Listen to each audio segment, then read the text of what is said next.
Recording. So, okay, Bajaj. So we have started the topic of electromagnetic wave in conducting media, and we have also derived that charge inside the conductor is zero. ठीक है, ये हमने कल equation of continuity से prove किया था बच्चे. So we started from equation of continuity. Density charge density की हमने इक्वेशन देन लिखी, उसके बाद हमने कैरेक्टरिस्टिक टाइम डिफाइन किया था. ठीक है, it is the time at which density reduces to 1 by e of its original value. ठीक है जी. सो कैरेक्टरिस्टिक टाइम हमारे पास आया था tau is equal to epsilon by sigma. Sigma is the conductivity. So for perfect conductor, sigma is infinity, so tau becomes 0. ठीक है जी. What does signify? Suppose we have a conductor and a perfect conductor which has infinity conductivity. Then characteristic time, if electromagnetic wave like this is falling on its surface, and at this point we have t is equal to 0 and rho is equal to rho naught at this point. Okay, so in no time, if tau is equal to 0 means in no time the charge density reduces to rho naught by e in no time. So it means ideally the charge density is only lies on the surface, not inside the conductor of the inside the conductor. ठीक है जी. So ये हमने prove कर लिया. तो हमारी जो Maxwell equations हैं they can be rewritten in terms of rho 0, rho is equal to 0 and J not equal to 0.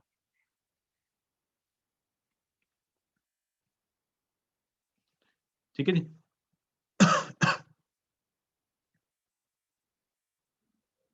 So these were the equations of conducting media, Maxwell's equation in conducting media. These are the 4 equations. Now what should we do in next? Next is we have to find the wave equation for electric as well as magnetic vector.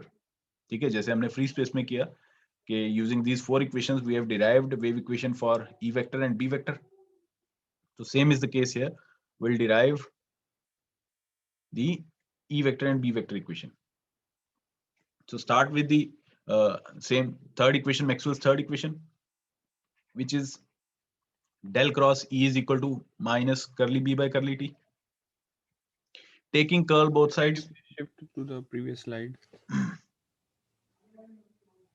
So not this one, that in conducting medium all the equations. You simply have to put rho is equal to 0. That's it. And replace epsilon naught by epsilon and mu naught by mu. That's it.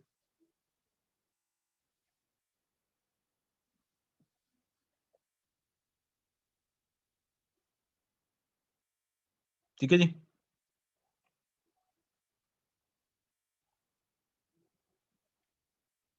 So then from Maxwell's third equation, taking curl both sides, so del cross और इधर इस तरफ भी del cross, और वही same concept हम apply करेंगे. This is vector triple product and this is del derivative, first order derivative with respect to position coordinate, and curly by curly t is first order derivative with respect to time. So इसको जब open किया, so हमारे पास del into del dot e minus del square e. Del square is del dot del. उसको simply del square लिख लिया. Is equal to, सो करली bye curly T मैंने बाहर लिख दिया, डेल क्रॉस अंदर आ गया, सो डेल क्रॉस बी हो गया. ठीक है जी. सो हमारे पास डेल क्रॉस बी क्या है अब? Maxwell's fourth equation, it is mu not times J plus epsilon करली ई बाय करली टी. ठीक है, ये वैल्यू डेल क्रॉस बी की मैंने यहां पुट कर दी. ठीक है, what is the value of del dot E? Maxwell's first equation, this is 0 because charge density is 0 inside the conductor. So this term cancel, 0 हो गई. Minus del square E as it is, और mu minus mu बाहर आ गया. Curly by curly T of J, so curly J by curly T, plus epsilon times curly square E by curly T square, so वही लिख दिया. Now I know that J is equal to sigma E. ठीक है, सो ये value हम use करेंगे इसमें. So on simplification we get del square E, minus से माइनस कैंसिल हो जाएगा, is equal to mu not times curly J by curly T plus mu epsilon curly square E by curly T square. J is equal to sigma E जब put किया यहाँ पे, so on rewriting the equation we get del square E is equal to mu, यहाँ पे mu already था, और J की value sigma E, तो सिग्मा कांस्टेंट है बाहर आ जाएगा, so mu into सिग्मा करली E by करली T plus mu into epsilon curly square E by curly T square. So this is our wave equation for E vector.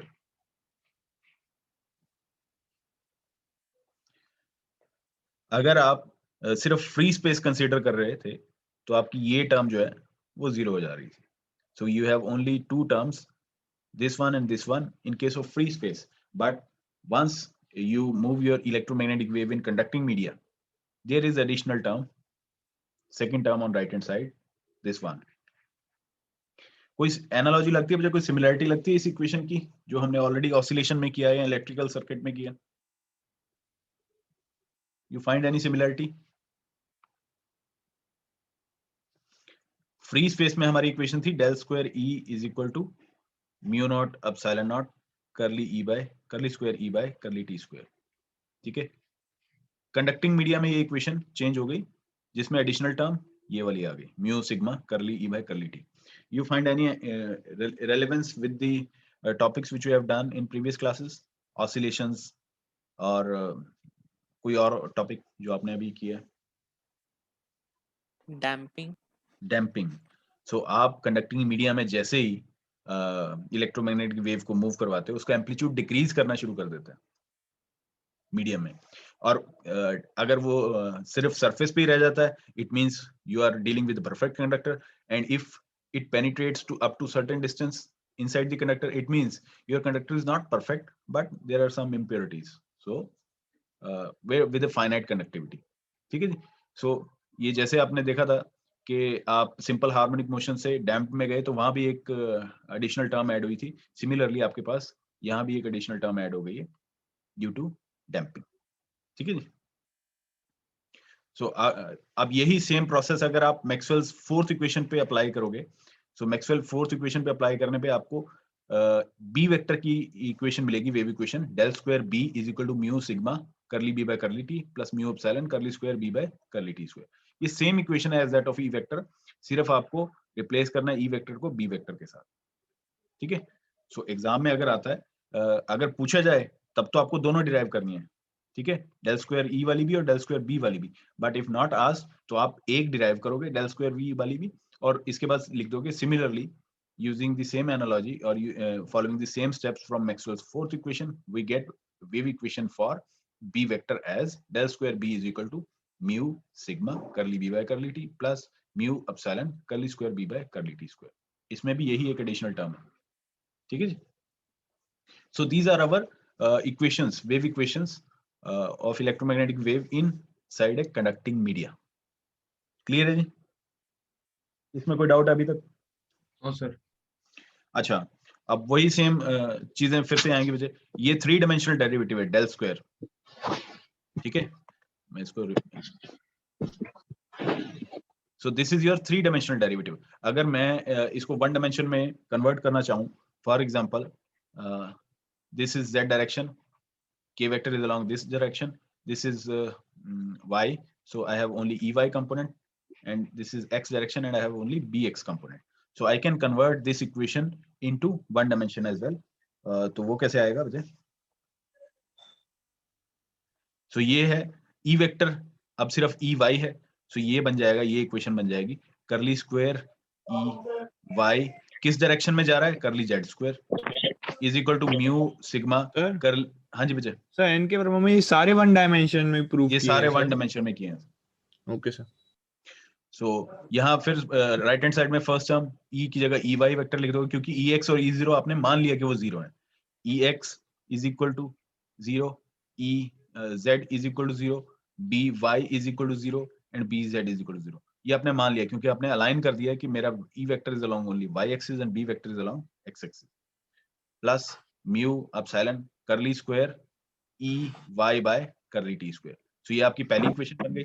Similarly इस वाली equation को आप इस तरह लिख सकते हो, curly square B x by curly z square is equal to mu sigma curly square curly B x by curly T plus mu epsilon हाँ है, curly square B x bye वहां पे है, टी एक स्क्वायर। क्लास है वहां पे professional ठीक है जी। मम्मी। सो ये different books use different formalism. बजाय आप इसके लिए इस आर्टिकल के लिए आप चाहे 3 डायमेंशन में करो चाहे 1 डायमेंशन में करो, देयर इज नो इशू। ठीक है, क्योंकि इसमें आपको ट्रांसवर्स नेचर प्रूव नहीं करना है। सो जो भी आपको कंफर्टेबल लगता है आप उसके साथ कर सकते हो। बट हाँ जी, सर उस बुक में 3 डायमेंशन में क्यों नहीं दिए? मुझे अब हर बुक का हर ऑथर का अलग अलग अप्रोच है। तो सर कोई बुक है जिसमें 3 डायमेंशन में? मैंने बताया तो था वो आपको, बीके पांडे। बी के पांडे वाली। ठीक है ठीक ठीक है, अब हमारे पास ये 2 फाइनल इक्वेशन आ गई। ठीक है जी, इनके अब नेक्स्ट स्टेप क्या है, इनका हमें सोल्यूशन फाइंड करना है। सो the above equations they represent wave equation with an extra first order differential term at right hand side. So ये भी मैंने एक्सप्लेन किया, ये जो 2 टर्म्स है, पहले में ये वाली टर्म और दूसरी इक्वेशन में ये वाली टर्म, ये एक्स्ट्रा है as compared to free space equations. Now solution again can be written in the form, अब क्योंकि इसमें फर्स्ट ऑर्डर डेरिवेटिव का टाइम भी है, सेकंड ऑर्डर भी है और स्पेस का डेरिवेटिव भी है। So to be on safer side हम एक्सपोनेंशियल वाला फंक्शन इसको यूज कर रहे हैं कि उसका कोई भी डेरिवेटिव लो वो अपनी फॉर्म रिटेन करता है। एक बार डेरिवेटिव लो एक्सपोनेंशियल का, ठीक है, so curly E X by curly X for example is E raise to R X. ठीक है, curly square E X by curly x square is again E raise to R X. अगर यहाँ पे alpha x होगा तो यहाँ alpha into x आ जाएगा, यहाँ अल्फा एक्स होगा तो यहाँ alpha square into e raised to r alpha x. So इस तरह से it means exponential function retain its form even after taking one first order derivative or second order derivative or higher order derivative. So इसलिए हमने e vector जैसे हमने पिछले article में assume किया था, e vector is equal to e0 vector e raised to r iota k dot r minus omega t, फिर b vector is equal to b0 vector e raised to r iota k dot r minus omega t। ठीक है जी, अगर ये solution अगर हमें 1 dimension में लिखना हो, so e wave is moving along z and it depends on time as well is equal to e0 simply e raised to power minus iota omega t minus kz या kz minus omega t minus अंदर ले जाओगे। ठीक है, सो ये wave is moving along z axis, सो सिर्फ z component के along movement दिख रहे हैं और टाइम के विद रिस्पेक्ट। ठीक है, सो 1 डायमेंशन में है तो ये सॉल्यूशन आप यूज करोगे। अगर 3 डायमेंशन में है सो kz की जगह अब आप k vector dot r vector use करोगे। ठीक है जी, अच्छा, if we substitute these e vector and b vector in above equations तो क्या आएगा बच्चे, अगर मैं e वेक्टर का डेरिवेटिव 2 बार लूंगा स्पेस को कोऑर्डिनेट के विद रिस्पेक्ट टू। ठीक है, so curly square e vector by करली x स्क्वायर, अगर मैं ये करूं, ये जो लेफ्ट हैंड साइड पे मेरे पास डेल स्क्वायर e है, इसका फर्स्ट टर्म है ये, सेकंड टर्म है ये और थर्ड टर्म है ये। So this is del square E, ये इसके बराबर है। सो इस डेल स्क्वायर ई का मतलब है मुझे 2 बार डेरिवेटिव लेना है विद रिस्पेक्ट टू x, फिर 2 बार डेरिवेटिव लेना है विद रिस्पेक्ट टू y और 2 बार derivative with respect to z और उनका सम करना है। ठीक है जी, सो मेरे पास e वेक्टर है e0, ये तो एज इट इज आ जाएगा, कांस्टेंट है, e raise to iota k dot r minus omega t, इसका डेरिवेटिव लूंगा विद रिस्पेक्ट टू x तो क्या आएगा बच्चा मेरे पास, k डॉट r है आपके पास kx into x plus ky into y plus kz into z। So ये k डॉट r है आपका। ठीक है, सो ये माइनस ओमेगा टी पे तो कोई फर्क नहीं पड़ेगा क्योंकि आप डेरिवेटिव ले रहे हो with respect to x। So x वाली चीज क्या है यहाँ पे, kx into x. So x के साथ जो कंपोनेंट है kx ये बाहर आ जाएगा। सो 2 बार डेरिवेटिव लोगे, so curly square e by curly x square is equal to kx square e naught e raise to are iota k dot r minus omega t। ठीक है, सो इस तरह से, so when we substitute this e vector and b vector in these equations we get sir हाँ भाई, previous line sir, ये last equation कैसे लिखी? कौन सी इक्वेशन? ये curly square e by curly x. आपको सिर्फ ये जो वैल्यू है ना मुझे, ये यहाँ पुट करनी है इस इक्वेशन में, फर्स्ट इक्वेशन में। सिंप्लीफाई करोगे आपको यही इक्वेशन मिलेगी। या मैं इसको छोड़ो, अगली इक्वेशन पे चलते हैं सीधा। After substituting E vector in this equation what will get? So हमारे पास पहली इक्वेशन ये थी डेल स्क्वायर ई वाली। इसको जब आपने सिंप्लीफाई किया तो आयोटा के बाहर आ गया, एक्सपोनेंशियल वाली जो टर्म है, ठीक है, और उसका स्क्वायर, क्योंकि दो बार डेरिवेटिव लिया है तो हमने, सो एक बार आयोटा के बाहर आएगा और दूसरी बार आयोटा के बाहर आएगा एक्सपोनेंशियल से, तो वो टर्म हमने बाहर लिख ली। और बाकी वाली जो सभी टर्म्स बचती हैं वो ई वेक्टर में कंज्यूम हो गई। Is equal to mu into sigma, यहाँ था आपके पास curly E by curly T, T के विद रिस्पेक्ट टू डेरिवेटिव लोगे किसका, E is equal to E zero vector E raise to are iota K dot R minus omega T. So इस vector का अगर टी के with respect to derivative लोगे तो बाहर क्या आएगा, माइनस ओमेगा। सो ये और आयोटा बाहर है इसके, सो माइनस आयोटा ओमेगा आ गया इसकी जगह। बाकी का वेक्टर क्योंकि एक्सपोनेंशियल है, बाकी तो एज इट इज ही रहेगा, सिर्फ ये जो पावर में टर्म है वो मल्टीप्लाई हो जाएगी अगर डेरिवेटिव लेना है तो बाकी का वेक्टर एज इट इज रहा। ये वाली जो टर्म है ये दो बार डेरिवेटिव लेना है विद रिस्पेक्ट टू टाइम, तो मैंने दो बार डेरिवेटिव, सो इट मींस एक बार माइनस आयोटा आया, दूसरी बार भी माइनस आयोटा आएगा, तो उसका स्क्वायर हो जाएगा। म्यू एप्सिलॉन ऐसे ही, बाकी का vector E vector. Similarly, if you substitute the solution of b vector in the second wave equation of b vector, so आपके पास वही same iota k square b vector is equal to mu sigma first order derivative minus iota omega with respect to time था जो, plus mu epsilon second order derivative of b with respect to time is minus iota omega whole square b vector. So वो जो दो आपने equation wave equation लिखी थी और दो सॉल्यूशन लिखे थे, अगर उन दोनों को हम यूटिलाइज करें तो हमारे पास ये फॉर्म्स आती हैं, ये इक्वेशंस आती हैं, ठीक है जी। अब इनको अगर सिंप्लीफाई करें, दोनों इक्वेशंस को अगर हम सिंप्लीफाई करें, सो विल गेट के स्क्वायर इज इक्वल टू, यहां से ई वेक्टर तो कैंसिल हो जाएगा, यहां से बी वेक्टर कैंसिल हो जाएगा, सो आपके पास आएगा क्या, k square is equal to iota mu sigma omega, ये म्यू सिग्मा ओमेगा जो है, plus mu epsilon omega square, ठीक है जी।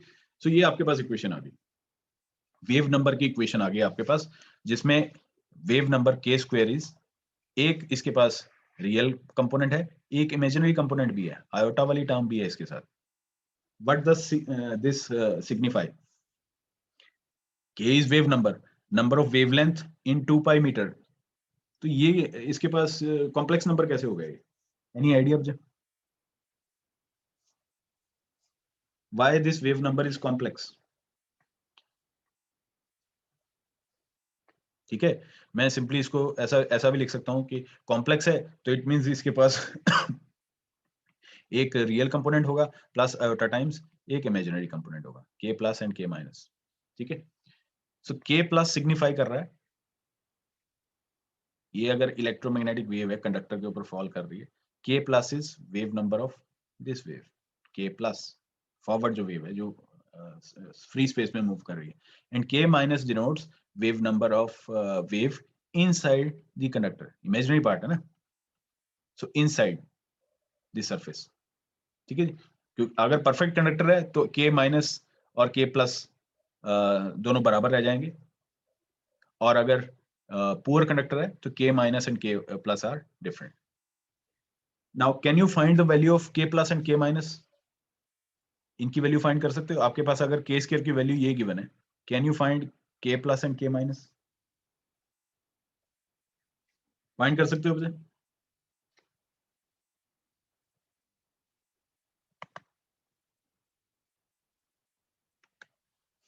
Let us simplify. So I have k is equal to k plus iota times k minus. If I square it, k square is equal to k plus square minus k minus square, iota square आएगा साथ में तो iota square is -1 plus 2 times iota k plus and k minus. So square करने पे ये equation आ गई मेरे पास। ऑलरेडी मेरे पास एक k स्क्वायर की इक्वेशन थी, ए स्क्वायर की इक्वेशन थी mu epsilon omega square plus iota mu sigma omega. Clear है बच्चे? Yes sir. Now can you find the value of k plus and k minus? Sir आपने k plus k minus कैसे assume किया sir?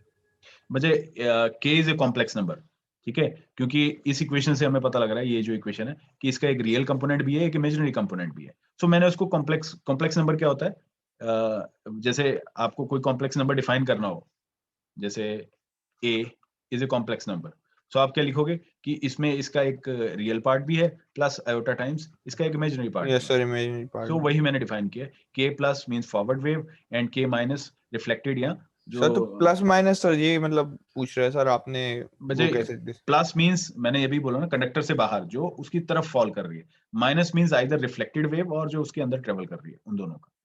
जैसे ये जो है ना, अगर फॉरवर्ड डायरेक्शन में, ये हमारी एक्सिस फॉरवर्ड है, इस डायरेक्शन में मूव कर रहा है, सो अलोंग द मूवमेंट जो हमारे पास वेव नंबर है, अलोंग द प्रोपगेशन जो वेव नंबर है, that is k plus positive direction में। ये डायरेक्शन सिग्निफाई कर रहा है बस, और कुछ नहीं है इसका मीनिंग, ठीक है। k माइनस रिवर्स डायरेक्शन में, आइदर रिफ्लेक्टेड या इसके बीच में जो ट्रेवल कर रहा है। Okay sir. हाँ जी, सर ये वेव नंबर कॉम्प्लेक्स क्यों है? क्योंकि जब आपने सॉल्यूशन को वेव इक्वेशंस में डाला और इनको सिंपलीफाई किया तो आपके पास ये इक्वेशन आई, ये कैंसिल हो गया ना। तो जब आपने इनको, इस इक्वेशन को फॉर एग्जांपल सिंपलीफाई किया तो आपके पास ये इक्वेशन आई। तो ये इक्वेशन आपको बता रही है कि ये कॉम्प्लेक्स नंबर है, क्योंकि इसमें आयोटा भी है साथ में, ये देखो। तो एक कंपोनेंट तो रियल है आपका, एक में आयोटा है साथ में। इट मींस अगर किसी वेक्टर में या किसी क्वांटिटी में एक रियल कंपोनेंट हो और एक इमेजिनरी कंपोनेंट हो, तो इसका क्या मतलब है, that is a complex number, ठीक है।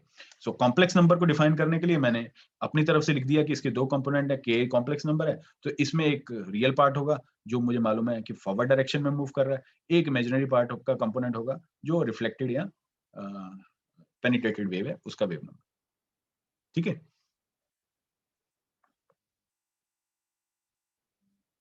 सो स्क्वायर करने पे मेरे पास ये आ गया। अब मैं अगर उस इक्वेशन के साथ कंपेयर करूं जो k square is equal to mu epsilon omega square plus iota times mu sigma omega, ठीक है जी। सो रियल पार्ट है मेरे पास, ये k स्क्वायर को जब सॉल्व किया तो रियल पार्ट है ये बिना आयोटा वाला, और आयोटा वाला पार्ट है ये। यहां मैं देखूं रियल कंपोनेंट है mu epsilon omega square, so आपका k plus square minus k minus square is equal to mu epsilon omega square, ये एक इक्वेशन आ गई। और इमेजिनरी कंपोनेंट है यहाँ पे म्यू सिग्मा ओमेगा, यहाँ पे क्या है 2k plus k minus, so 2k plus k minus is equal to mu sigma omega. ये आपके पास सेकंड इक्वेशन आ गई। Now you have two variables and two equations. Can you solve these equations simultaneously to get the value of k plus and k minus? Sir Solve कर सकते हैं? हाँ जी sir बहुत अजीब सी आ रही है सर। सर ये k प्लस में तो सर 4 डिग्री इक्वेशन बन रही है सर। हाँ सर वही कह रहा हूँ सर मैं। सर मतलब सर पावर 4 जा रही है सॉल्व करने पे। अभी अभी देखते हैं। तो मैं आपको ब्लैंक शीट पे सॉल्व करके दिखाता हूँ। तो यहाँ से ये तो क्लियर हो गया कि k plus square minus k minus square is equal to mu epsilon omega square, पहली इक्वेशन, ठीक है बच्चे। Now next is 2k plus k minus is equal to mu sigma omega, ये दूसरी इक्वेशन। अब मैं यहां से, मुझे अगर k प्लस चाहिए तो मैं फ्रॉम इक्वेशन 2 k माइनस की वैल्यू क्या होगी, mu sigma omega by 2k plus, ठीक है जी। यूजिंग इक्वेशन 3 इन इक्वेशन 1, अब क्या होगा, k plus square minus mu sigma omega by 2k plus whole square, ठीक है जी, is equal to mu epsilon omega square. Simple हो गया। जब आप इसको सॉल्व करोगे तो आपके पास इक्वेशन आएगी k plus raise to power 4, यही आ रही है ना मुझे आपकी, yes mu sir. Epsilon omega square k plus square, ठीक है जी, minus mu square sigma square omega square divide by 4 is equal to 0। इस इक्वेशन को सॉल्व कर सकते हो आप। कर सकते हो या नहीं? Simply this is quadratic in k plus square, so आप सिंपली इसको इस तरह भी कर सकते हो कि k प्लस स्क्वायर को x को पुट कर दो, so you will get x square minus mu epsilon omega square x minus mu square sigma square omega square by 4 is equal to 0. This is quadratic equation. ठीक है, so x का coefficient है minus mu epsilon omega square और जो constant वाला जो है वो ये कोफिशिएंट है. सो अब ये क्वाड्रेटिक इक्वेशन का सॉल्यूशन क्या होता है? x is equal to minus b plus minus b square minus 4ac square root divide by 2a. Sir minus वाला पार्ट तो सर हम इग्नोर कर देंगे ना सर, क्योंकि पॉजिटिव लेना है x को हमें. अरे भाई अभी ऐसे कैसे इग्नोर करोगे? पहले इक्वेशन तो सॉल्व करोगे, उसके बाद जो सॉल्यूशन आएगा उसमें इग्नोर कर सकते हो. सो हाँ आपके सर, पास वही. सो x की वैल्यू क्या आई अभी? Mu epsilon omega square plus minus mu epsilon omega square plus mu square sigma square omega square. Iota minus को माइनस जो टर्म थी वो आयोटा स्क्वायर भी माइनस हो जाएगी, माइनस माइनस प्लस हो जाएगा, डिवाइडेड बाय 2. a जो है यहाँ पे 1 है, कोफिशिएंट ऑफ x स्क्वायर वो 1 है. सो ये है आपकी x जो है, this is k plus square. ठीक है जी,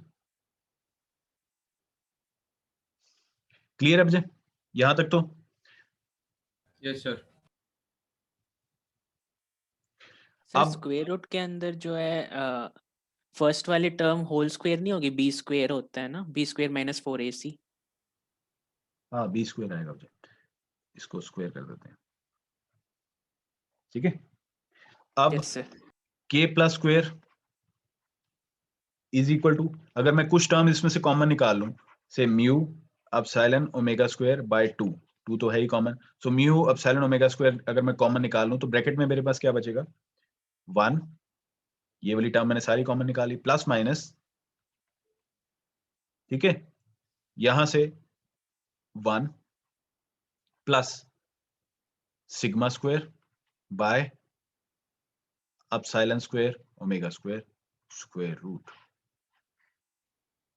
this is my value of k plus square. अब यहां से k प्लस की वैल्यू क्या आएगी?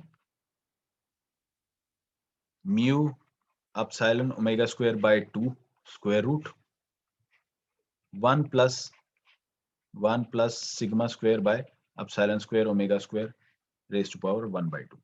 This is my value of k plus. ठीक है जी, क्लियर है बच्चे? Yes sir. Yes sir.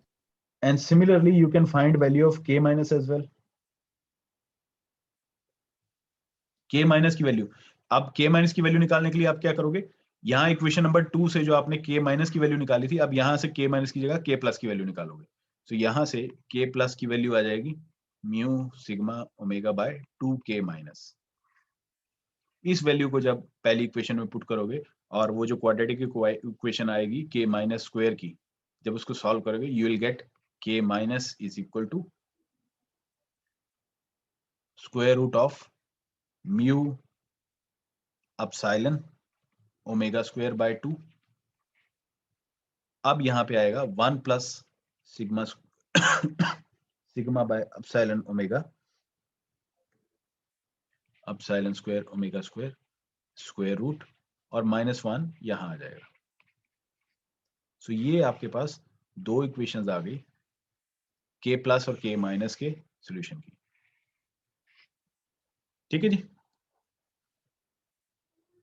Clear है बच्चे? Yes sir. अच्छा, अब बाकी तो बाद में देखते हैं. अभी आपने किया कि k is equal to k plus plus iota times k minus. हमारा सोल्यूशन क्या था? e vector is equal to e0 vector e raise to power iota k dot r minus omega t. ऐसे किया था ना. Substitute the value of k in this equation. So हमारे पास क्या आ जाएगा? e0 vector e raise to iota k plus plus iota times k minus dot r minus omega t. ठीक है जी, अब इसको फिर से मैं सॉल्व कर लेता हूं.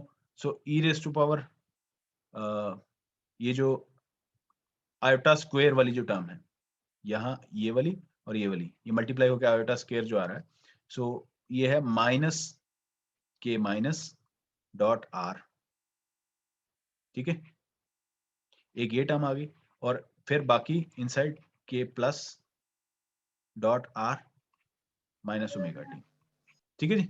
तो मैंने जो ये कंपोनेंट बाहर आ रहा था इमेजिनरी रियल वाला, आयोटा वाली टर्म सारी कलेक्ट कर ली इमेजिनरी एक्सपोनेंशियल में, और रियल वाली बाहर कलेक्ट कर ली।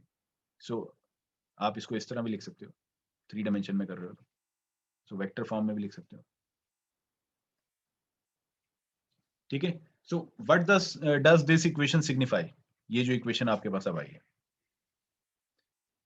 वेव को फॉरवर्ड लेके जाने के लिए फंक्शन है आपके पास ये वाला, वेव का एम्पलीट्यूड जो है अब क्या हो गया ये वाला, any relevance with respect to damped oscillations,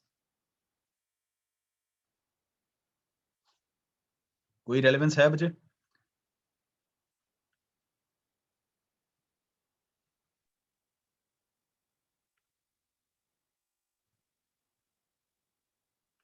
yes sir, उसमें भी तो था e की पावर RT, हाँ, और so- और जो इमेजिनरी वाला पार्ट था उसमें e की power β1 iota r square minus omega square. So वैसी टर्म्स उस डैम्प्ड ऑसिलेशन में भी आपका जो एम्पलीट्यूड था वो एक्सपोनेंशियली डिके कर रहा था, तभी आप उसको ओवर डैम्प्ड, अंडर डैम्प्ड और क्रिटिकल डैम्प्ड वाले केसेस कर रहे थे ना। Yes sir. इस केस में भी आपका जो एम्पलीट्यूड है E0 is amplitude in free space, but जैसे ही वो कंडक्टिंग मीडियम में आया इसका एम्पलीट्यूड डिक्रीज करना शुरू कर गया, कैसे? Exponentially, e raise to power minus, अगर इसको सिंगल डायमेंशन में लोगे तो minus kz into x z, ठीक है। तो ये आपका एक्सपोनेंशियल फैक्टर है और बाहर है इसके minus sine, so it means your amplitude in conducting media is decaying exponentially. So कई बार ये क्वेश्चन आ जाता है बहुत सिंपल ये कि prove that the amplitude E vector and B vector their amplitude decay exponentially in case of conducting media. So है कुछ नहीं, आपको सिर्फ इक्वेशन निकाल के सॉल्यूशन पुट करना है और ये k प्लस की वैल्यू जो है ये सॉल्यूशन में यहाँ सब्स्टिट्यूट करना है। सिमिलरली आप B वेक्टर के लिए भी प्रूव कर सकते हो कि B वेक्टर का एम्पलीट्यूड जो है वो भी एक्सपोनेंशियली डिके करेगा। क्लियर है? ठीक है बच्चे? Okay sir. सो ये है तो बड़े आर्टिकल बचे, पर इनमें से बहुत सारे जो है ना शॉर्ट आंसर या मीडियम टाइप आंसर ये बहुत निकल के आते हैं, या एमसीक्यूज में इस तरह के क्वेश्चंस बहुत आते हैं। सो अभी इसमें हमने ये प्रूव किया है कि amplitude of E vector and similarly b vector decays exponentially.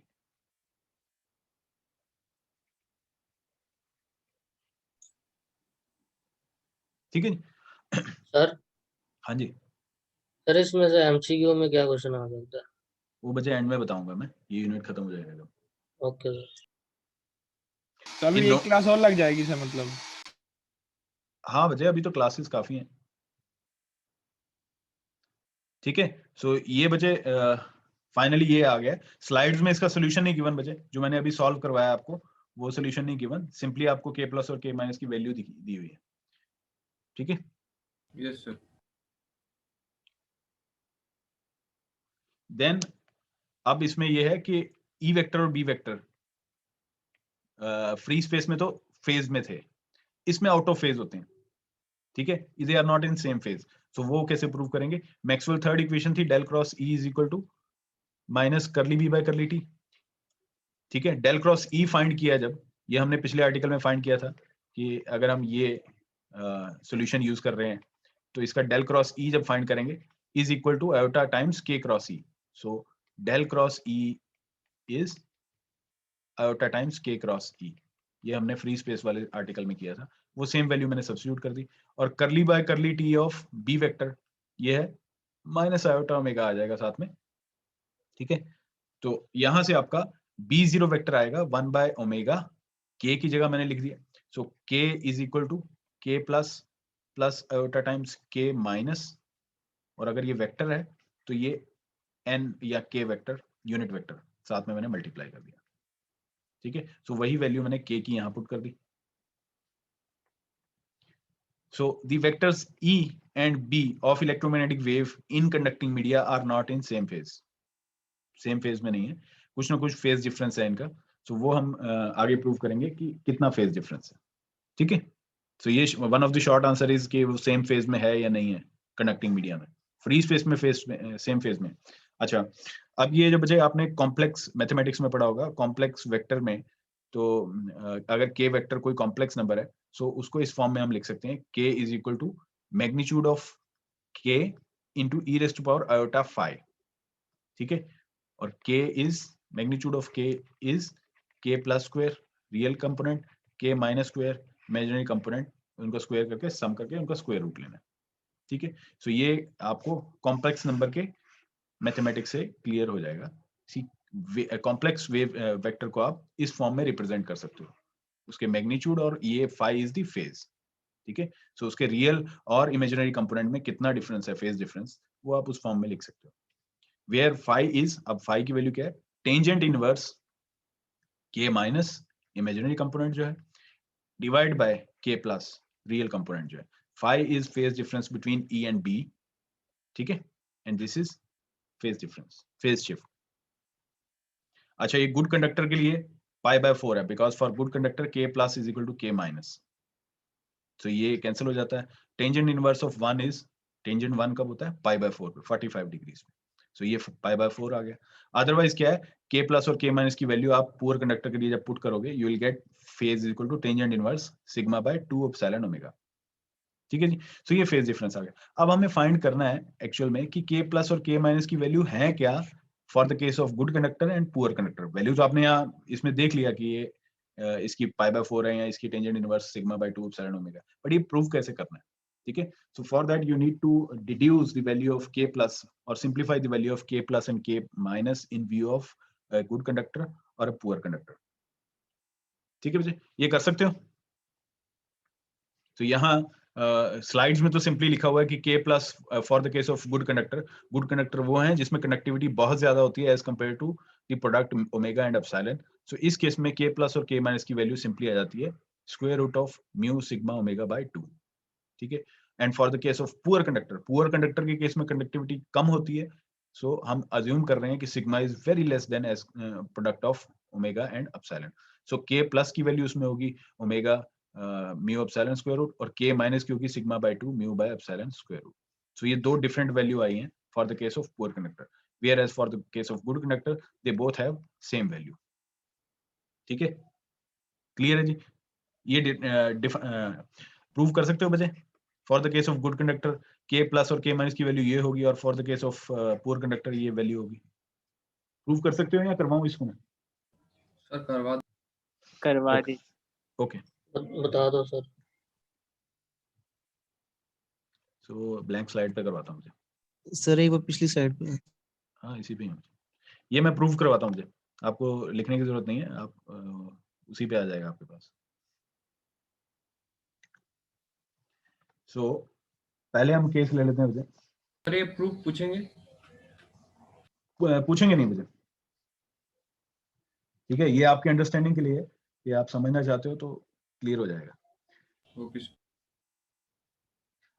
Good conductor का केस ले लेते हैं हम। गुड कंडक्टर वो है जिसमें आपका ये कंडीशन सेटिस्फाई होगी, sigma is very large as compare to product this, so this implies sigma by epsilon omega is much less than greater than 1, ठीक है, क्योंकि कंडक्टिविटी बहुत ज्यादा है for the case of good conductor. अब देखते हैं k प्लस की वैल्यू क्या थी। k प्लस था हमारे पास mu epsilon omega square by 2 omega square, ठीक है। और ब्रैकेट में क्या था, 1 plus sigma by epsilon omega square था, तो हम होल स्क्वायर ही लिख दिया, ये थी वैल्यू। अब हम कह रहे हैं कि sigma by epsilon omega is a term which is, और उसका स्क्वायर कर रहे हैं, is a term which is very greater than 1, very large as compare to 1। तो उसमें अगर 1 ऐड कर देंगे तो कोई फर्क पड़ेगा? If we add a number 1 to a number which is very large as compared to 1, तो अप्रोक्सीमेटली हम इसको किसके बराबर लिख देंगे, उसी नंबर के बराबर, ठीक है। सो 1 प्लस, सो ये जो सारी टर्म है इसको मैं सिग्मा बाय एप्सिलॉन ओमेगा ही लिख देता हूं, क्योंकि एक बड़े नंबर में अगर आप छोटा नंबर ऐड कर रहे हो तो अप्रोक्सीमेटली सेम नंबर ही आएगा, और उसका स्क्वायर रूट भी ले रहे हो जब, ठीक है। अब इसको फिर से सिंप्लीफाई कर देते हैं, mu epsilon omega square by 2 1 plus sigma by epsilon omega, क्योंकि स्क्वायर रूट है और ये स्क्वायर है, कैंसिल हो गया। अब फिर से वही सिचुएशन आ गई, sigma by epsilon omega is a number which is very greater than 1, very large as compare to 1। इसमें फिर से 1 ऐड कर दो, कोई फर्क नहीं पड़ेगा। सो इसको सिंप्लीफाई करोगे तो mu epsilon omega square by 2 square root, और यहाँ पे आ जाएगा sigma by epsilon omega square root, क्योंकि ये जो 1/2 है इसको स्क्वायर रूट की फॉर्म में लिखिए, ठीक है जी। तो when you simplify this term you will gate mu omega sigma by 2।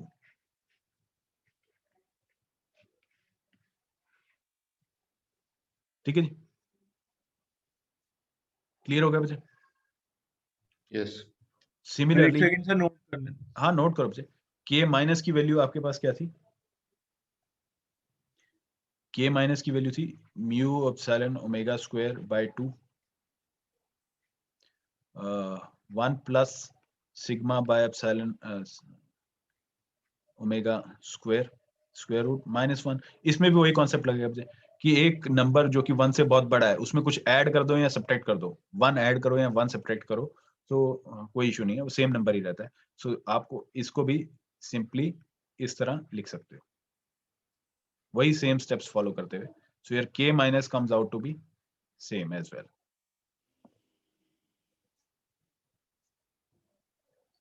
ठीक है जी। अब पैरेलली इसके पुअर कंडक्टर वाला केस भी करके देख लेते हैं।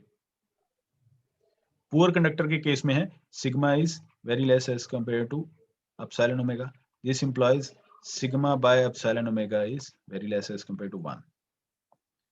k प्लस क्या था? k प्लस की वैल्यू मैंने ये लिखी हुई है मुझे, k plus is equal to mu epsilon omega square by 2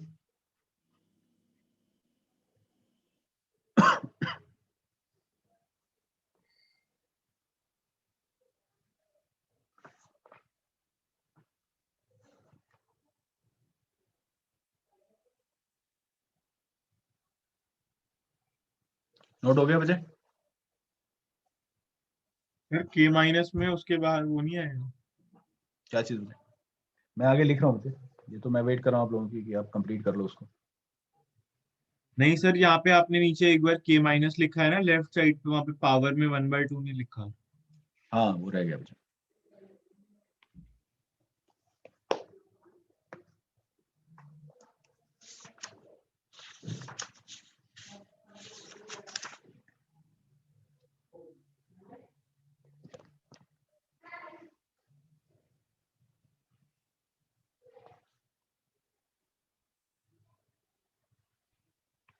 ठीक है, सो यहाँ पे 1 एज इट इज प्लस, अब स्क्वायर रूट में अंदर टर्म है 1 plus a number which is very small as compare to 1, यहाँ देखो, और आप उसका स्क्वायर कर रहे हो, एक से छोटा नंबर है, उसका स्क्वायर करोगे तो वो और छोटा हो जाता है। ठीक है, फॉर एग्जाम्पल अगर आपके पास नंबर है 0.1, इसका स्क्वायर करोगे तो ये कितना हो जाएगा? 0.01, है ना, और छोटा हो गया। सो उसको 1 में ऐड करोगे तो उसको कोई फर्क नहीं पड़ेगा। सो आप इसको सिंपली 1 भी लिख सकते हो, ये वाली टर्म को। ठीक है, 1 का स्क्वायर रूट लोगे वो 1 ही आ जाएगा, 1/2। सो k प्लस आ गया आपके पास omega square root 2 mu epsilon. ठीक है, सिमिलरली k माइनस के केस में क्या होगा? सर 2 नहीं आएगा सर, 2 तो कट जाएगा सर। हाँ सर। हाँ 2 कट गया। ठीक है, सो k माइनस क्या आएगा आपके पास? Mu epsilon omega square by 2। अब ये है 1 plus sigma by epsilon omega, इसको मैं लिख देता हूँ 1/2 -1। This is 1 plus x raise to power n, 1 plus x raise to power n, x is very small as compared to 1. Apply binomial expansion, binomial theorem. ठीक है, so binomial theorem के according क्या था? 1 plus x square plus nx। हाँ, so and so on. So हमें तो क्योंकि हमारा नंबर x जो है which is sigma by epsilon omega, it is already less than 1. इसकी एक स्क्वायर कर दी तो ये और छोटा हो जाएगा, क्यूब करेंगे तो और छोटा हो जाएगा। So retaining only first two terms. So k minus क्या हो जाएगा? K minus is mu epsilon omega square by 2 1 plus sigma by epsilon omega whole square, बाकी की टर्म नेग्लेक्ट कर देते हैं, -1 रेज़ टू पावर 1/2, 1 से 1 कैंसिल, सो आप सिंप्लीफाई करोगे, you will get k minus is sigma by 2 mu by epsilon. ठीक है जी। So k plus and k minus have different values in case of poor conductor. Yes, इसका solution slides में नहीं given बचे।